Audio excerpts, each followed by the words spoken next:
Welcome to this MOOC on the sociology of health and illness. This is Module 7, State and Health, and today we are discussing the concept of biopolitics. Let us begin by understanding the notion of biopower as defined and analyzed by Michel Foucault. Now here, the human body is seen as a very, very productive machine. When I say that, it means that the human body is assumed to have a lot of utilities, a lot of capacities, a lot of effectiveness, and therefore it is thought that if we can invest rightly in the human body or give the proper kind of training and instructions to the human body, then it could turn out to be a very, very productive tool. Now, how do we train the human body in order to bring out its productivity? To do so, a lot of techniques are put to use so that some kind of control over the human body can be achieved. This particular idea is what is conceptualized as biopower. That is, using different techniques. That is, different techniques which can help us attain some kind of control or power over the human body so that we can make or put to use the human body for different productivity related work. Now, how do we do this? How do we attain control over the human body? It is through state-regulated rules, through practices, through instructions given often by the state. Now, this definition of biopower is at a very abstract level. You may ask that how do we gain control over the human body by using state-regulated practices? What is actually in practice or in the field done? And therefore, let me give you these examples of different tools and techniques, that is, examples of biopower which are used by the state to gain control over the human body. And this actually brings us to the concept of biopower. So the human body is seen as a productive machine, which means that if we put the right kind of investments or the right kind of training and programming or instructions into the body, then we will be able to bring out the utilities or the functions of the body, or in other words, we can put the human body to its optimal use. And how do we do this? There are different techniques which are used by the state machinery to gain control over the human body, and these techniques are laid out through state-regulated rules, practices, instructions, etc. Now, that was a very abstract kind of an explanation of the idea of biopower. Now, in order to make it easy or make it easily comprehensible, here are a few examples of different tools and techniques, that is, example of biopower and how that is used by the state to gain control over the human body. Now, here you can see 4 examples, but there could be n number of such instruments that are used by the state, according to Foucault, which help them control the human body. For example, one of the instances listed here is control over reproduction. Now, very recently, we have seen a lot of hue and cry over abortion rights and the politics associated with it in the context of America. It was in the news, and you must be aware of this.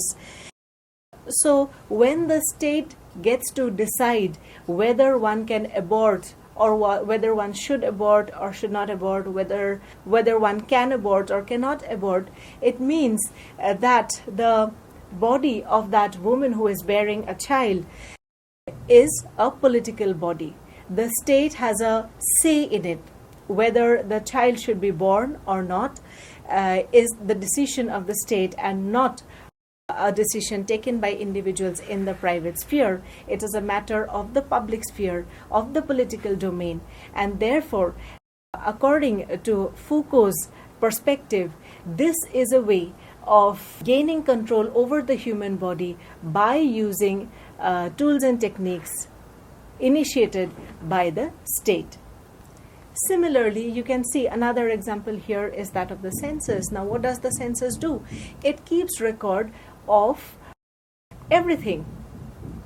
The income of my household, number of members in my family, number of childbirths over the years, etc., etc. And by doing this, the government is actually able to put a surveillance into the private spheres or into the individual lives of people and their private domains. So basically the government or the state machinery state machinery has a record of what we are doing in our everyday lives, and therefore this record serves as a surveillance mechanism for the state. And this, from the Foucauldian perspective, could be an example of a tool or a biopower tool used by the state to ensure surveillance and therefore control over the population. Now, this brings us to the idea of biopolitics, very theoretically, very elaborately discussed by Michel Foucault. And like I have already mentioned, to understand the ideas of biopower and politics, the fundamental background that one must have is to know that the fundamental background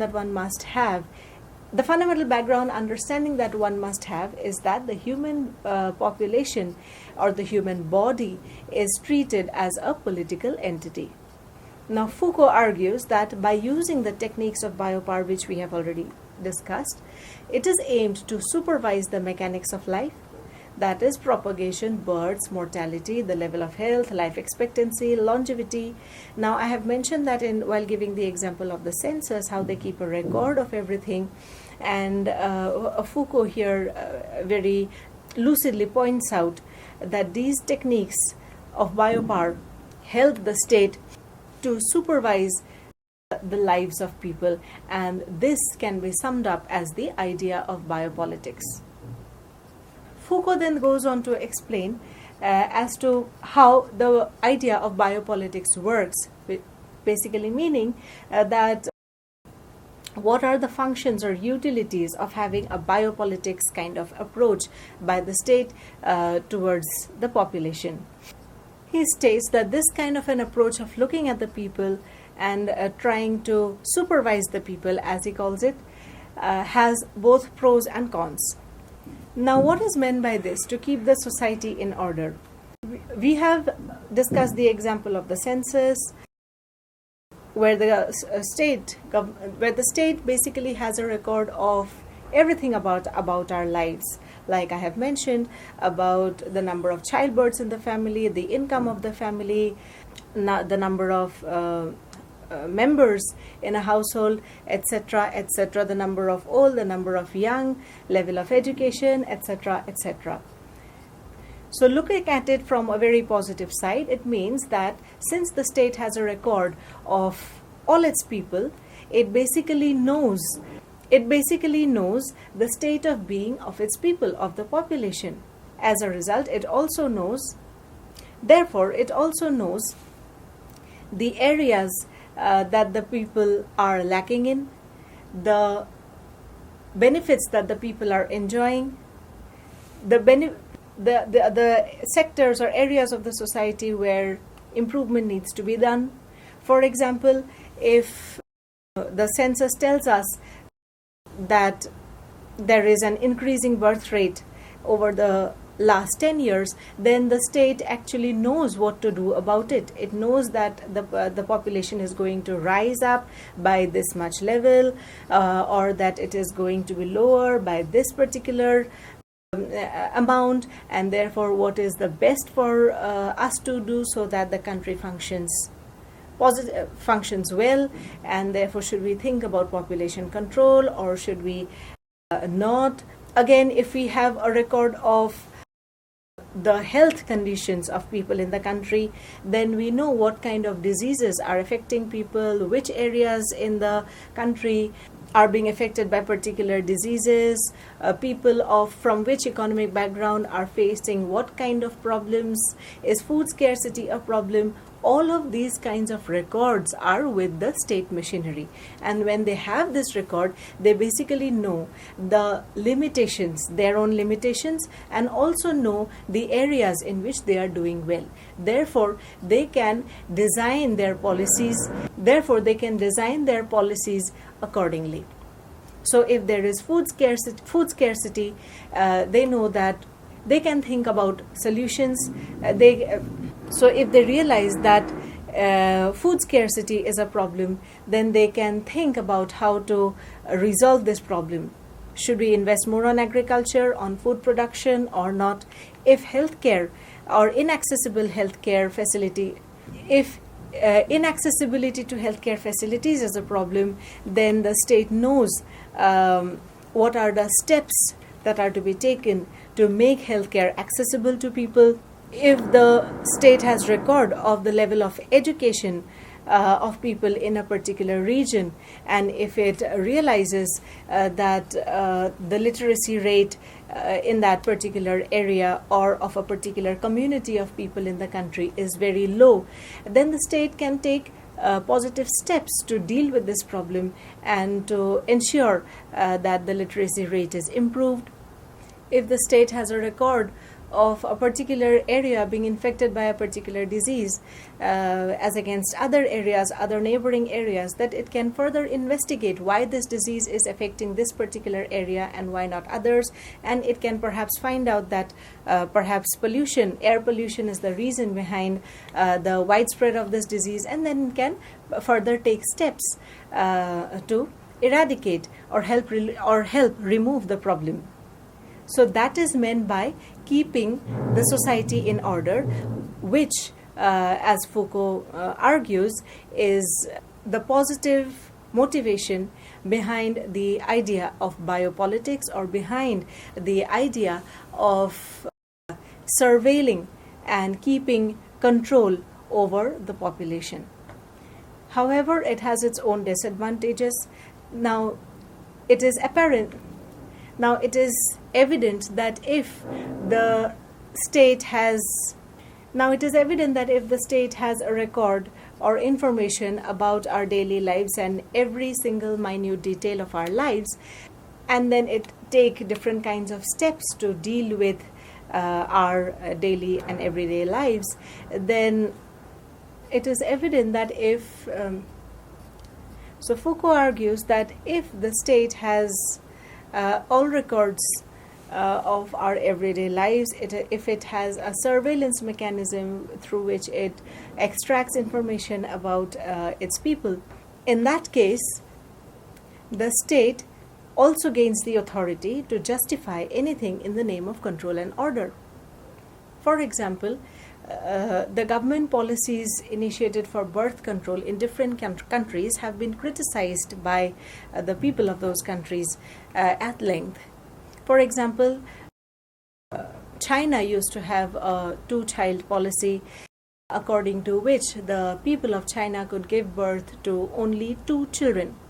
Now, this was seen by the government as a mechanism to control the population, and they justified it by saying that a huge population is a disadvantage or a bane for the country, and therefore a solution to get out of many critical problems in the country would be to control the population. And how can we do that?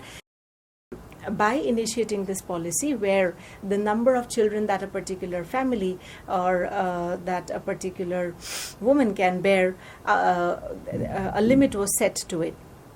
Now, this was, if we look at it from the state's perspective, this was the state's idea or motivation in order to keep the society in order. And this we can understand as an example of the positive function of biopolitics as highlighted by Foucault. But this same policy was highly criticized and discoursed by a lot of people in the country and outside. And most of them in their arguments stated the state cannot have control over over the reproduction process or reproductive rights of human beings, or that the state should not direct us what to do in the private sphere in terms of reproduction and the number of children that a family must think about. And these are different kinds of criticisms that this policy was meted out to. And from the perspective of these kind of criticisms, we can see that they understood this particular policy of the government as a state imposition. And in terms of the Foucauldian perspective, we can see that this is an example of the limitations, or this is an example of the contradictions that the idea of biopolitics.